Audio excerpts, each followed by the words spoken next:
The Middle East energy crisis has shifted from transit disruption to direct production losses.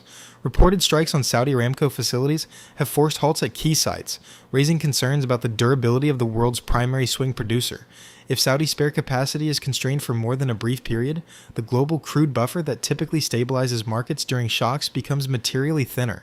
Simultaneously, Qatar Energy has suspended LNG production following military attacks on its facilities in Ras Laffan and May Said. Qatar is one of the world's largest LNG exporters and a critical supplier to both Europe and Asia. This marks a structural escalation. The market is no longer pricing the risk of blocked shipping lanes alone, but the removal of upstream supply. European gas markets have reacted sharply.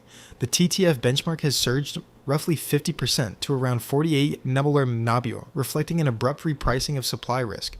Yet this level remains below the previously modeled 74 stress threshold, associated with a sustained one-month disruption through Hormuz, suggesting markets have not yet fully priced a prolonged outage.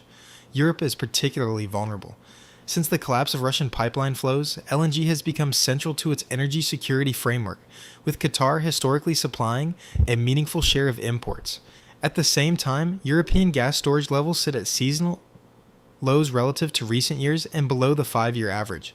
That thinner reserve cushion limits the region's ability to absorb extended LNG disruptions ahead of the next refill cycle. If Aramco outages persist and Qatari LNG remains offline for weeks rather than days, the current move in TTF may prove to be only the first repricing phase. What began as geopolitical volatility is increasingly becoming a physical supply shock, and Europe has limited margin for error. If you want to stay up to date with the situation, subscribe.